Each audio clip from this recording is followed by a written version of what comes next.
Okay,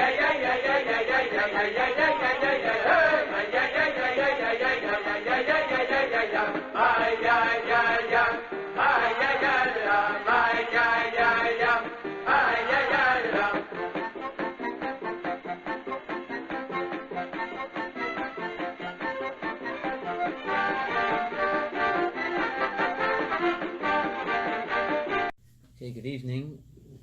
Welcome to the Moshiach Mystery series. We are in the third class of the series discussing the miraculous life of Yemaisa Mashiach, of the Messianic era. So tonight's topic will be about Anius v'Ashiras b'Yemaisa Mashiach, about poverty and wealth in the times of Mashiach. So last week we discussed the importance and significance in general of the miracles and the physical material abundance that we'll have during Yemaisa Mashiach.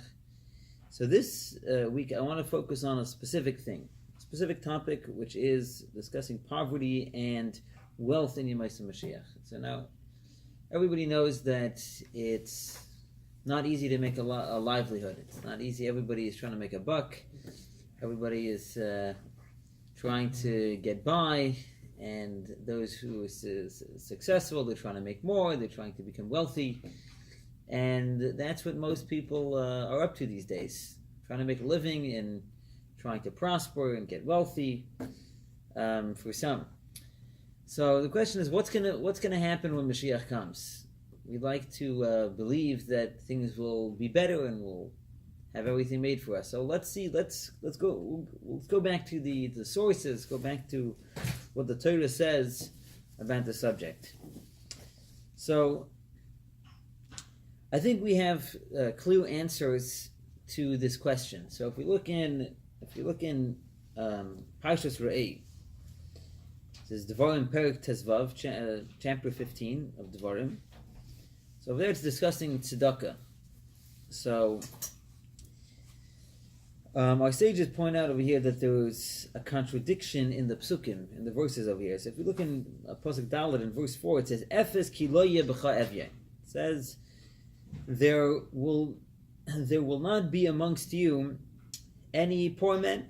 Why? Ki varich yivarechecha Hashem, because Hashem will bless you ba'aretz, in the land, Asher Hashem alekecha noisein l'chanachto l'rishta, which Hashem is giving you as an inheritance.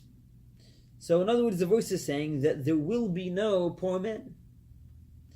Now let's go to a couple psukim later, a couple verses later, Pasuk Yud Aleph, chapter verse 11. It says, Ki lo yechdal evyen mikerav haaretz. It says, there will not cease to be a poor man in the midst of the earth. That's why I am commanding you today, or I am commanding you, saying,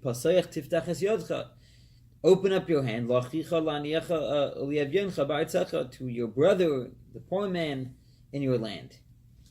So, how do we reckon? It seems like it's a contradiction over here. One pasuk is saying that don't worry about it, Hashem is going to bless you, there won't be any poverty amongst you, you'll all have all your needs. And the other verse says, no, it's never, there's always going to be poor men, and therefore that's why you have to give tzedakah, you have to provide for them. So Rashi over here is quoting from our sages. Rashi says, he points out the contradiction, Rashi on Pasuk Dalet in verse 4, Efes ki lo yihya b'cha evyon. Says Rashi, L'halanu ema ki lo yechtal evyon. Later in Pasuk Yud Aleph it says that there will not cease to be poor men amongst you. Says Rashi, Ela bisman she'atem meisim ritzayin shel makom, when you fulfill Hashem's will, evyonim ba'achirim b'lei bachem, the poor men will be amongst others, not among you. Ukishe'ein atem meisim ritzayin shel makom, but if you will not fulfill Hashem's will, evyonim bachem, then there will be poor men amongst you. So in other words, Rashi says it's dependent on us. It's dependent whether we are doing what Hashem wants, whether we are fulfilling the will of Hashem. So we could extrapolate from this that when Mashiach will come, which the whole purpose of Yemaisa Mashiach, it's going to be the time when the whole world and everyone will be fulfilling what Hashem wants. So we could assume that then we'll have the fulfillment of the first verse, which is Efes kid lo yeh b'chavyin, that there will be no poor men amongst us. So that's what it would seem. So if we look at the Gemora in Maseches Shabbos, Kufnan Aleph Amud Beis 151b, over there it's mefurash, it's explicit. So over there the Gemara says as follows: V'tanya, Rabbi Shimon ben Elazar Omer. It says, Asay asha ata moitze u'motze l'cha v'oitcha b'yedecha. So over there he's the Tanach Rabbi Shimon ben Elazar, he's telling us that we should, so to say, chaparain, we should do mitzvahs when we have the opportunity. Va'af shloima amar b'chachmasin. So too King Solomon said in his wisdom, "U'zechiris beiracha b'mei b'churei secha." He said, remember your Creator in the days of your youth. Ad asher lo yavayu yemei hara. Till the days, the bad days, before the bad days come upon you. What is that a reference to? Eilu yemei hazikna. That's a reference to the days of old age. And then the verse continues, V'higiu shanim asher toima ein libahem chayfetz. Years have come when you will say that I have no desire in them. What is that a reference to? Eilu yemei haMoshiach. These are refer to the days of Moshiach, she'ein bohem lo yischus v'lo chayva, when we will have no schus or a chayva. What does that mean? We'll have no merit, nor like sin, so to say. So what does that mean? Basically, what he's saying is that chaparain, do mitzvahs now, and because Mashiach is coming soon, and then you won't have the opportunity. So what's going to happen when Mashiach comes? Look at Rashi. Rashi says, Lo yischus. Lo yidavar luskais boy. We won't have anything to become meritorious. Shekulam ashirim, because we'll all be rich. V'lo chayva, and we won't have any opportunity to sin. We won't have any obligation. Not obligation. We won't have any sin. La'amitz leiv v'likpeit yad. There will be no concept of being. Of hardening your heart and being stingy and not giving tzedakah, because no one will need tzedakah. So in other words, what Rabbi Shimon ben Elazar is saying, according to Rashi's interpretation, is when Mashiach will come, so literally there will be no opportunity to give tzedakah, because everybody will be rich.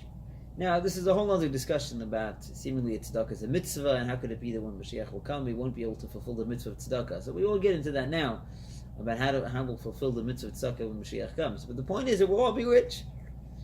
And so, technically, no one will need tzedakah anymore. However, it's not so simple.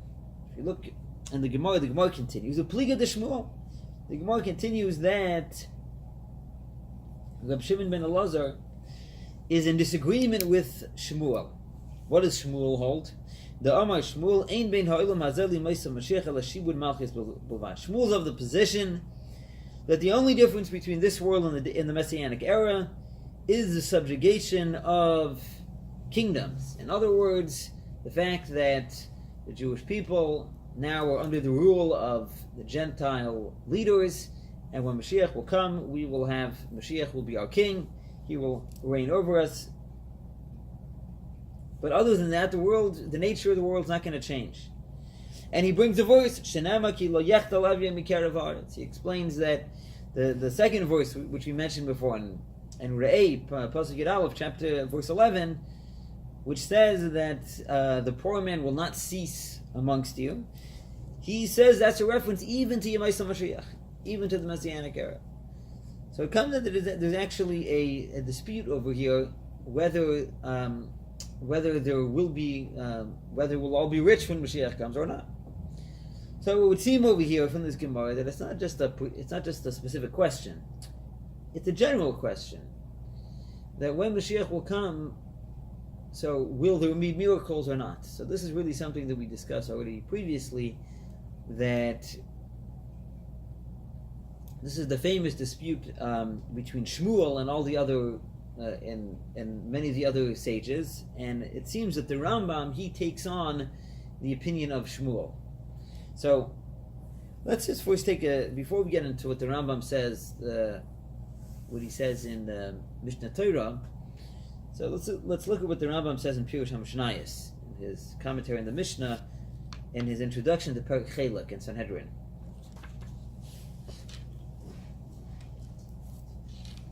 So the Rambam over there is discussing in general what's going to happen when Mashiach will come. So he says, Mashiach uzman shetoshuv hamalchus liYisroel v'yachzor la'eretz Yisroel. He says the days of Mashiach is a time when the kingship will return to the Jewish people, and they will all return to the land of Israel. And then the Rambam says, "V'lo yishtana b'metzius shum davar mima shu'ata." Nothing will change from the way it is now. Ela shamalchus tachzor liYisroel. It's only that the kingship will return to the Jewish people. And he quotes the statement of our sages, that the only difference between this world and the days of Mashiach is only the subjugation of the kingdoms. And then the Rambam says, and in the times of Mashiach there will be rich and there will be poor. It says there will be strong people and weak people, relatively speaking. So in other words, the Rambam says very clearly that there will be rich and poor and Mashiach will come. But then the Rambam says an interesting thing. He says, however, in those days it will be very easy for people to find their livelihood. In other words, to make a livelihood. Meaning that a person will have to toil very little, and already a person will achieve a lot. So what the Rambam seems to be saying, he said before that there will be poverty. So he says it's all relatively speaking. When we talk about poverty, it doesn't mean poverty like we'll think nowadays someone doesn't have food to eat. He's saying, relatively speaking. I'm just thinking now, if you think about it nowadays, if you compare what's considered poverty nowadays in comparison to what it is, in comparison to what it was 50 years ago, 100 years ago, there's no comparison, right? When you today you say a person is poor if they're in debt, right? But it doesn't mean, or if they, they're renting, they don't own a house. Poor is very relative. So it seems very messianic almost. It almost seems that what the Rambam is describing, meaning people will be people who are relatively poor, but it doesn't mean that they're not going to have their needs. So it'll still be very easy to find their needs. And he says, and then he goes into his whole interpretation. He interprets many of the prophecies, or many of the things that the Gemora says about what's going to happen when Mashiach comes, all the physical blessings and material things that will happen. He interprets them allegorically. So this is what our sages say, that Eretz Yisrael is destined to bring forth cakes and linen clothes. In other words, so what does that mean? So seemingly, so at first glance, it seems that it's saying that it's it seems to be something very miraculous. The Rambam explains it differently. He explains it. He says what it means to say when a person finds something that's ready to eat, you say, you say this person, he found bread that is already baked and a dish that was already cooked. But it's just in allegory. And the Rambam goes on in the same vein. He explains that there is other prophecies and other things which have a similar meaning. So the point is that the Rambam takes the position. He seems to go according to the position of Shmuel, who holds that when Mashiach will come, there will be no difference between this world and when Mashiach comes. Just the Rambam points out that it's not going to be in the same way. We're not going to have the same life. It's not going to be the way it is in this world, where people are literally poor and don't have what to eat. Everybody will have what to eat. There'll be enough. Will be enough abundance in the world for everybody to get what they need, but there'll still be relative wealth and poverty. The thing is that if you take a look at what the Rambam says in Mishnah Torah at the end of Hilchos Melachim, he seems to give a whole different picture. a whole different picture of what's going on. So, in the beginning of Hilchos Malachim, you don't have the quote over here. The Rambam says pretty much the same thing that he says in Pirush HaMishnayos, and he quotes Shmuel that Al Yal Al Halev should be Ma'aseh Mashiach Yibatul Davar Miminhagei Shel Olam. Don't think that when Mashiach will come, anything's going to change. Al Olam Kiminhagei Noyig. The world is going to be the same. And he quotes our sages, Ein bein ha'olam hazeh Ma'aseh Mashiach ela Shibud Malchus Bilvad. The only difference between this world and Mashiach is only Shibud Malchus. The fact that now when Mashiach will come, will be in charge.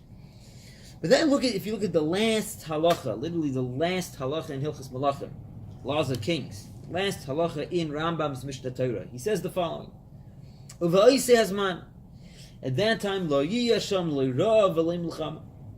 He says there will be no hunger and there will be no war. V'lo kina v'sachros. There won't be any jealousy. There won't be any competition.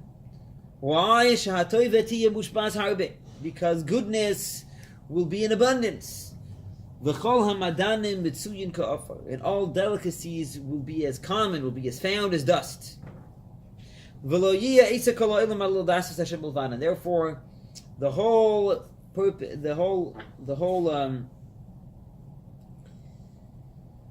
pursuit of the entire world will only be to know Hashem. And therefore the Jewish people will be great sages, and they will know hidden things. And they will grasp the knowledge of their Creator according to the capacity of man. Like it says that the earth will be filled with knowledge of Hashem as the water covers the seabed. So the picture that the Rambam is pointing out seems to be very different.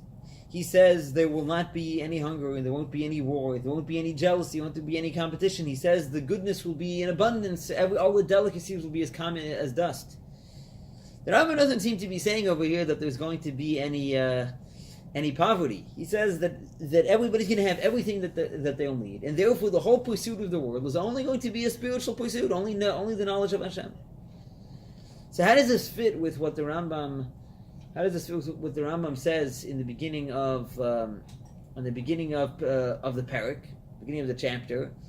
How when Mashiach will come, the world is going to pretty much stay the same, and the Rambam in Pirush HaMishnayos clearly says that when Mashiach will come, when Mashiach will come, there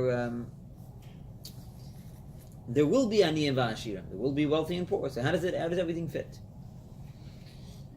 So the Rebbe explains like this. So in the one of the Rebbe's famous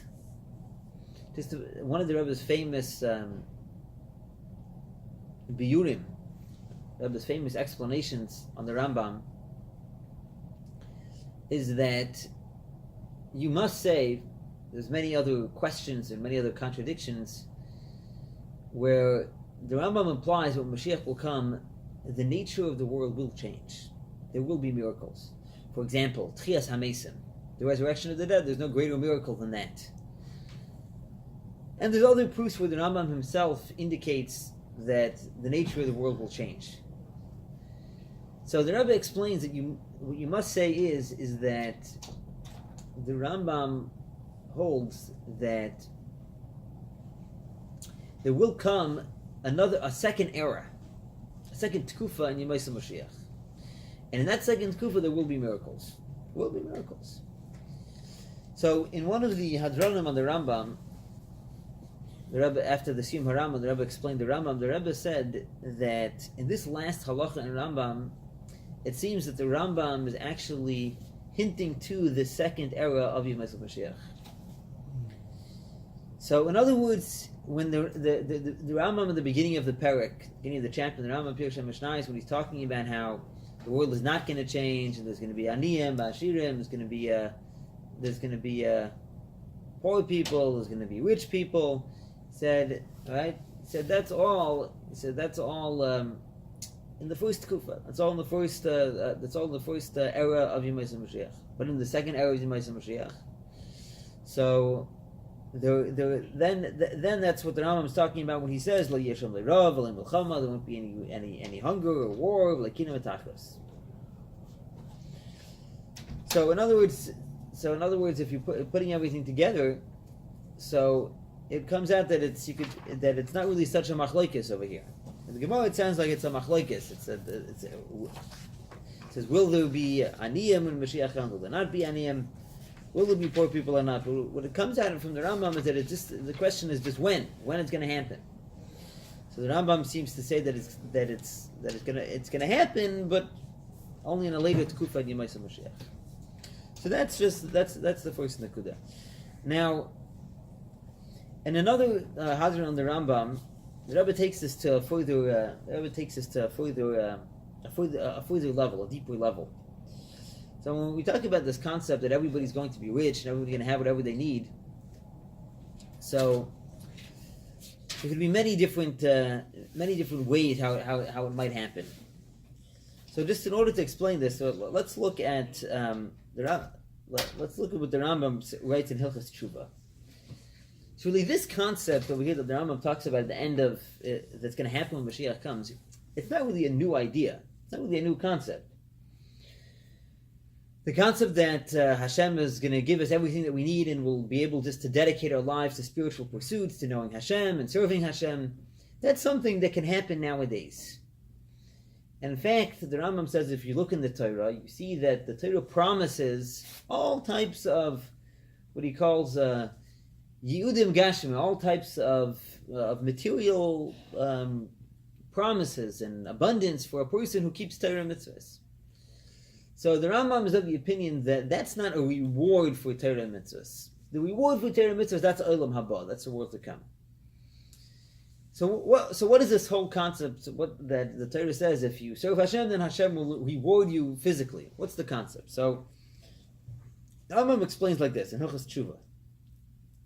He says, "If tichana b'Torah," he says the Torah promised us she'im nasa oisa b'simcha v'tevas nefesh, that if we will do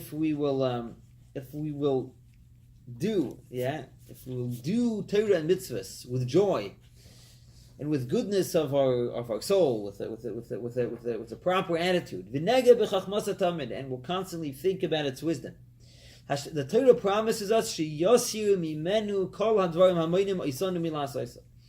Torah will remove all the things that prevent us from doing Torah, like sickness and war and hunger and anything like that. And that's number one. And number two,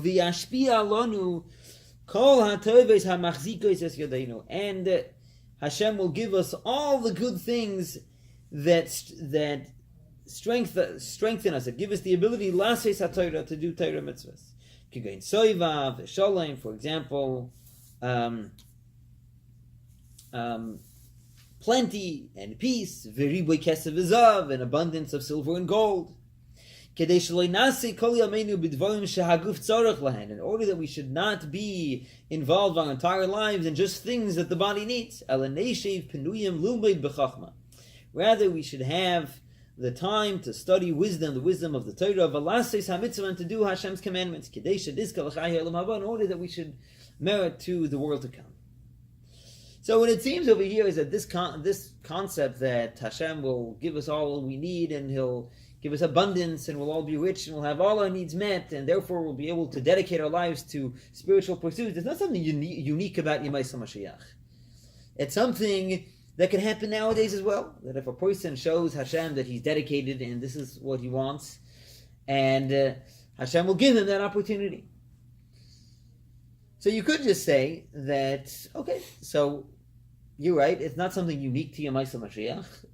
It's just when Mashiach will come, we'll all be at that level, right? But it's not something, so to say, which is uniquely possible, only possible when Mashiach will come. However, if you take a close look at the description of Yemais Mashiach in Hilchos Malachim, and the Rambam's description in Hilchos Tshuva of what Hashem will give to someone who fulfills Torah mitzvahs properly, we'll see there's a lot of seemingly minute differences in the way that Rambam describes it. However, these minute differences over here tell us that the Rebbe explains they tell us that the way that the world is going to be when Mashiach will come, it's going to be very different than even the person who's on the highest level and who has the most abundance of everything nowadays.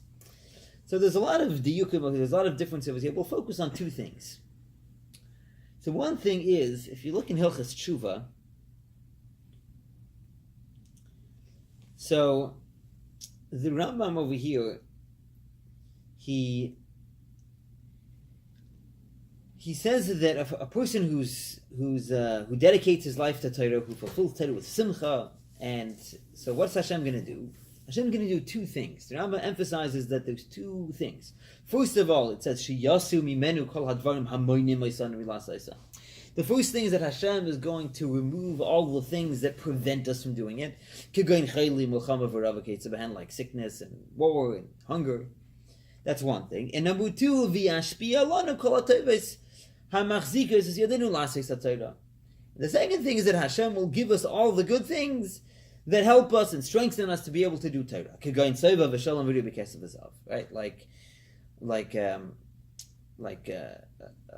Abundance of will be satiated with all good and peace and an abundance of silver and gold. But it's two things. He's going to remove all of the negative things, all of the sickness and the hunger and the war.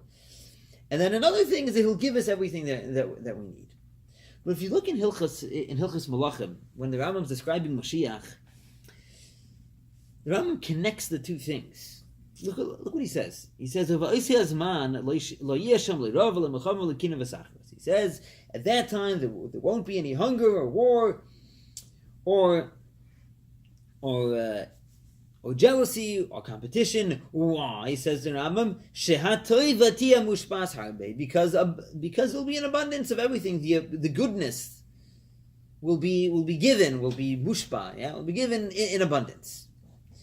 So in other words, what the Rambam is saying over here is that the reason why all of those negative things will not exist when Mashiach comes, the reason why there won't be any hunger and war is because there's going to be an abundance of goodness. In other words, the abundance of goodness is the cause for the removal of all the negative things. So in Hilchas Tshuva, it sounds like Hashem has to do two things. First of all, he has to take away all the negative things. And then number two, he has to give us all the positive things. It says in Yemaisa Mashiach, one is a cause for the other. Since there's going to be an abundance of good, therefore there won't be any of these negative things of hunger and war and so on and so forth. So what's the explanation? What's behind this subtle difference over here? So the Rebbe points out that this is connected to another difference. That in Hilchas Melachim, the Rambam adds another thing. He says, not only will there be an abundance of goodness, it says, V'chol hamadanin b'tsuyin ka'ofar. It says, all delicacies will be as common as dust. So in other words, he's not just, what he's saying over here is, it's not just we're going to have all of the good things. We're not just going to have an abundance of all the good things that we need and help us live our lives. He says there's going to be delicacies. He says there'll be pleasurable things, and they'll be as common as dust. So that's the key over here. That's the key difference over here. So let's just think about this. So let's say, I'm saying when Mashiach will come, there'll be an abundance of goodness, and therefore there won't be any hunger, and there won't be any war, jealousy, and competition. So is that really true? In other words, if a person has whatever they need, is it necessarily true that they're not going to be jealous, or they're not going to, still want to compete with someone else? Or they're not going to, so to say, have a war or fight with other people? Not necessarily. It depends. And here's the key difference between Hilchas Tshuva and Yemaisa Mashiach. The difference is in Hilchas Tshuva, it's a personal thing. And it's for a specific reason. So a person, an individual, explains the Rebbe, an individual who shows that he's dedicated to do Torah mitzvahs, So what Hashem is going to do is Hashem is going to provide for all of his needs. That's what Hashem is going to do. Hashem is going to provide for everything that he needs. What does the Rambam say? He says, He's going to give him whatever he needs to be able to fulfill Torah properly. Yeah, like he'll be satiated, he'll have all the food that he needs, he'll have peace, he'll have enough, he'll be wealthy. Why? It says in order that we shouldn't be involved our whole lives in things that the body needs. In other words, the point is that Hashem is taking care of our needs. Now, what are your needs? So for each person it's different. Like for example, say the mitzvah of tzedakah. What's the mitzvah of tzedakah? To give a poor man, you have to give a poor man his needs, right? So how much is that? Depends. Each person is different. So it says of a person who's accustomed to having a sus lirkeva Allah ve'evid loritz lefanav. He's accustomed to having a horse to ride on and a servant to run in front of him. So you have to give that to him. If he suddenly becomes poor and now he doesn't have it anymore, that's what you have to give him. Someone else who's not accustomed to that, you don't have to provide him with sus lirkeva ve'evid loritz lefanav. So in other words, there's still going to be, just because Hashem is going to take care of everyone's needs, it's still possible that there'll be differences between different people. So for one person, Hashem will take care of his needs, which means that Hashem will give him, he'll be fabulously wealthy. The other person won't be fabulously wealthy. So that means that even nowadays, if a person has all of their needs met, it doesn't necessarily mean that they won't be jealous of someone else. Because they look at the other person, oh, look at him, yeah? You might have $1 million in the bank, but the other guy has $1 billion in the bank. Right? And you'll be jealous, right? You can be jealous. And so even though you have what you need and it's not, but it's still possible for, in other words, there still exists in the world differences. There could be this jealousy, which could lead then to competition and could lead to war. And of course, there could be still hunger in the world because there could be other people that their needs are not taken care of. So that's why in Hilchos Tshuva, the Rambam says that it's two things. First of all, Hashem is going to remove all of the negative things, like sickness and war and hunger. And second of all, He'll give us all abundance of goodness. Because it's two separate things. Because the abundance of goodness isn't necessarily going to negate the possibility for war or for sickness or for any of these other things. Therefore, Hashem has to do a specific pa'ula. He has to do another thing, so to say, to take away all the negative things. That's all nowadays. However, when Mashiach will come, the Rambam says over here, the key word, he says all delicacies, all pleasurable things will be as common as dust. What does that mean? That means that it's not only that Hashem is going to meet our needs, that everyone will have what they need. So what the Rambam says, Hilchos Tshuva, will be on a global level, that every individual will have everything they need. It's more than that. When Mashiach will come, so everything will be pleasurable. What does it mean pleasurable? It means that everybody will find pleasure in what they have. It'll be mitzvah kafar. Every person will feel and find whatever they have that is pleasurable, because there'll be so much that it will just be the natural state of the world. So therefore, the Rambam says, the fact that the fact that there will be such an abundance of good, that's the cause for why there will be that's why there won't be any jealousy or any kind of competition, because everybody will have, literally everyone will have everything they'll need. That's first of all. Second of all, it will be in a way of madanim and tzedakah. It will be in such a way that it'll be pleasurable. Everyone will have what they need. So that will negate the whole concept of jealousy and competition, because it's like, just like nowadays, right? Anything that's, people are not fighting over air, right? They're not fighting over dust. They're not fighting over earth, right? Because it's there, right? It's there. Everybody has it. Everybody can make use of it, right? And there's no need to be jealous or to be competitive, right? Because it's just there. So that's what's unique about Yisroel Mashiach. It's not just that Hashem is going to meet the needs of every individual. It says the wealth and the abundance of goodness is going to be at such a level, says the Rambam, that it will negate any that will automatically negate any type of negative behavior. So that's what's going to be unique about Yemais HaMashiach. Not just that the individual, so to say, the fact that the individual, the promise for the individual that Hashem will take away all the negative things and give him all the good things, that he should be able to learn Torah properly, will be fulfilled in the entire community and everybody. But no, right? This will be something that will completely take over the entire world. So this is what we're looking forward to in Yemais HaMashiach. And of course, the point of all these things is, like we discussed last week, that the purpose of all these things is, of course, on a deeper level. It's because this is all of an expression of the great spiritual level that will be on in Yemais HaMashiach. But on a more practical level, the Rambam is saying will put the world in such a state that the world will be able to fulfill its goal in Yemais HaMashiach, which is the fact that the world will be in sync with Torah and mitzvahs, and therefore the pursuit of the entire world will literally be only to fulfill Torah mitzvahs and l'dasas Hashem l'vad, to know Hashem.